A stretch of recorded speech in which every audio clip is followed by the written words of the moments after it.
Good afternoon. This is Pat Howiler, and here are my college basketball rankings for week number 14. The games played through Sunday, the 1st of February. 6 weeks left, roughly, till we get to Selection Sunday. March Madness encroaches quickly. So let's take a look at the top 25. Starts with Arizona, as it has for seemingly forever. They have still not lost, so that's why they're still number one. And they had a big week. They won a game against Brigham Young, well-publicized game, and they pulled that one out. And then they also beat their rival from within the state, Arizona State. Bye-bye, Bobby Hurley. That's another job that'll come open for the Sun Devils during the off-season. If you're looking for mid-major jobs as a basketball coach, that one will be a decent one. It's a tough league, though. Speaking of tough leagues, the Big Ten, strong showing in the top 10 this week. 4 of the top 10. Michigan, I've slid them ahead of UConn based on their 2 top 10 victories. That's a good week in anybody's book. Illinois, very impressive this week in their win over Nebraska in Lincoln. Let me say this about Nebraska. Yeah, I know they lost twice this week, but they are legit. They are really legit. They played the game in Michigan without their starting center, their high post, if you will, point center, Rink Mast. And even though he returned on Sunday against the Illini, he wasn't feeling that well. You could tell he didn't have his full stamina, didn't have his normal production. They still almost pulled out the Michigan game on the road. So they are not to be sneezed at. They deserve their ranking. That's why I only dropped them 4 spots to number 9. Looking in the third row there, you see the Big 12 is still rolling along. They've got 6 out of the top 14. Any one of those 6 teams could make it all the way to the Final 4. They really could. I don't know if any of them could all win the national championship. I think Arizona and Houston could. I don't know about the others, but any of them could make the Final 4, at least the Elite 8. That is a strong league at the top, not as deep as the SEC or the Big Ten or even the ACC, but really strong at the top. Get a chance, watch the St. Louis Billikens. They've got a guy, he goes by all sorts of goofy nicknames. He's kind of goofy looking. His name is Robbie Avila. He's center. He also plays the high post. He can drop and he can do the shoot the 3. He can do the high post. He's got great vision. They call him Larry Nerd because he played at Indiana State, so it kind of followed him there. But he's got the Billikens, and they've got a lot of stuff going on there. They've got a really good team. And other than the 2 undefeated teams, they're the hottest team in the country. So there's a team to look out for. They're safely in no matter what, whether they win their league or not. They're solid. They got a really high net ranking, high KenPom ranking, really good team. St. John's finally starting to kick it into gear. They play UConn this coming weekend. That ought to be some fun. I think it's Friday night, actually. So that'll be fun. Pitino's finally got these guys whipped into shape. They still can't shoot worth a lick, but man, they play defense and they play hard, and they definitely can break you down. And that's what his teams have always been able to do. The guys in Oxford still undefeated. The only other team besides Arizona. Way to go, Miami University, as they prefer to be called. 22-0, still rolling. I think they're probably safe for the NCAA. They don't have a very strong non-league schedule, but come on. 22-0. If they lose 2 games, they should not be penalized. That's just too good of a team, and it's been too good of a year. If they don't make it, there's something wrong with the system beyond repair. I'm tired of mid-majors getting the shaft, and 10-10 teams from the big leagues make it. Yeah, I know the big leagues have the money and the recognition, but if you can only win half your games against your league, I don't care if your league is better than the small guys league, you're not a championship caliber team.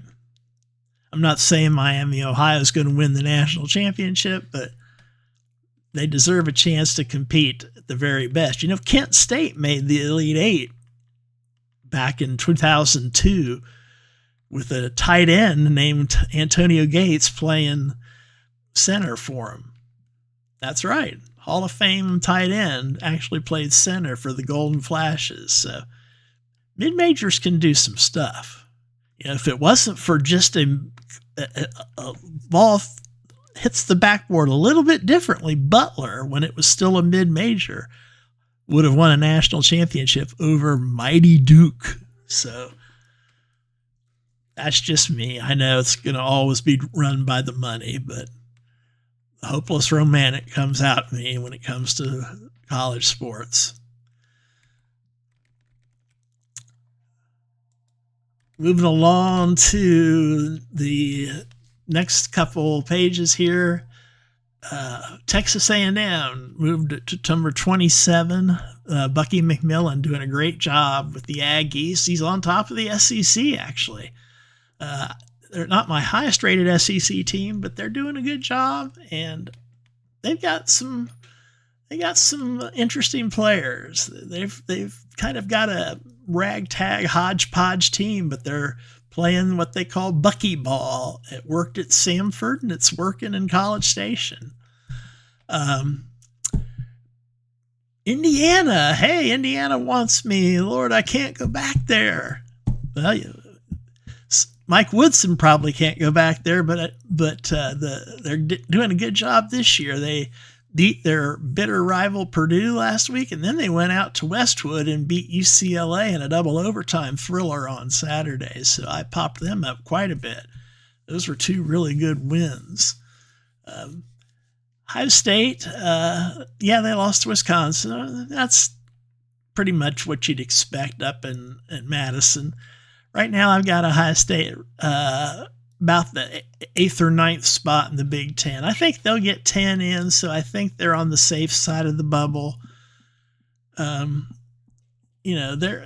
decent. They're not a juggernaut by any means, but they're doing a pretty good job in the backcourt. They just need a little more depth. I think if they had just a little more depth up front, they could have something that could maybe even make the second weekend. Tulsa Golden Hurricanes. They were my pick to be a surprise in the American.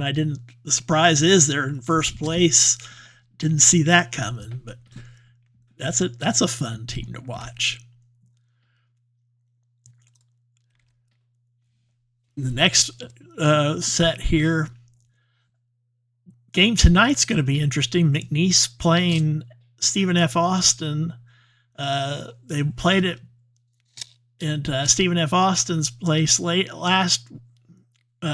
most recently in SFA 1. So McNeese is looking to return the favor and get the league standings re-knotted up. SFA is running a game ahead right now.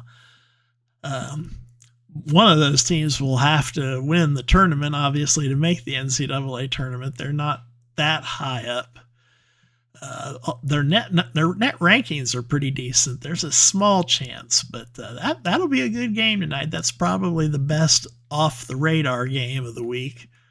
The Dayton Flyers have really taken a tumble here. They've lost 4 in a row. Anthony Grant's pretty steady most of the time, but they've kind of hit a real slump. They're definitely only win to get in coming from the A10, and I don't see that happening. Not with the way St. Louis and George Mason are playing. It's even VCU's far exceeding Dayton at this point. Move further on down here. Some interesting teams that you don't hear a lot about.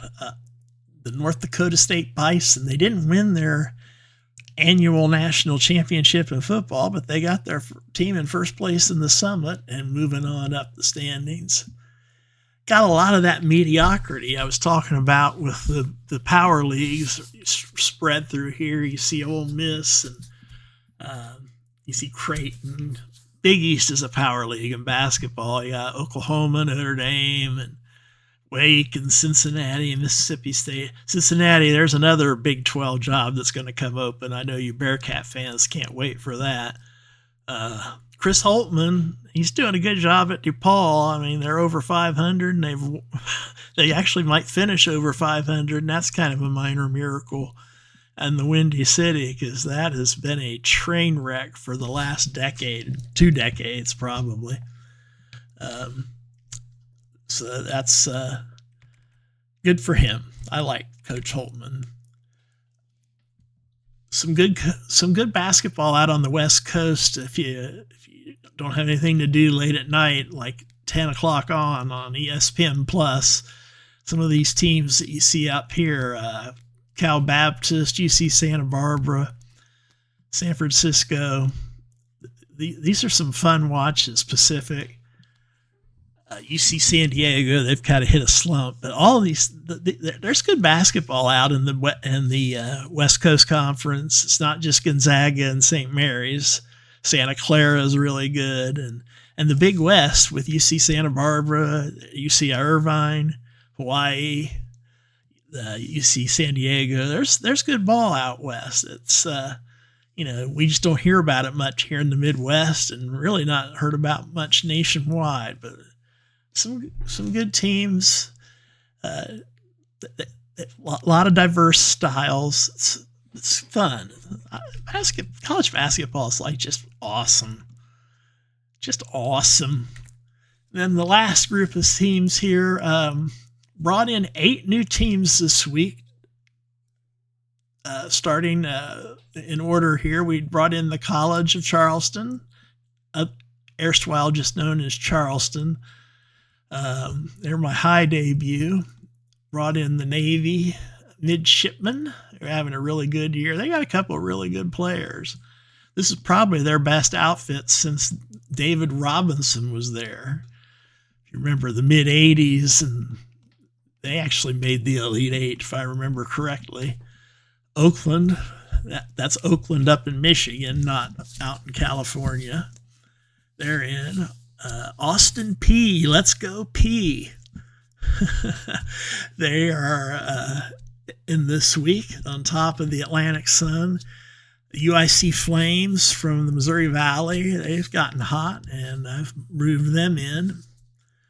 So that's 5. And then the final 3 teams in the rankings this week, Mercer, Florida State.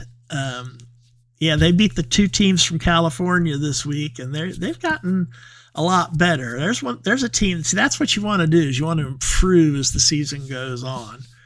And Florida State's definitely done that. That's what you want from your first-year coach. And that's what you want your program to do. This is why Cincinnati fans and Arizona State fans are frustrated, because their teams seem to regress year by year. They tease, but then they fall back, and that just gets old. And the last new team, the St. Joseph Hawks out of the A-10. There it is, all 150 of them. I'll be putting the picks up like I always do, but I thought I'd do a little audio visual here to run this through. Maybe I'll even include my face next time. I think I've got insurance on this camera, so we'll give it a go. God bless everybody, and keep a hoopin'.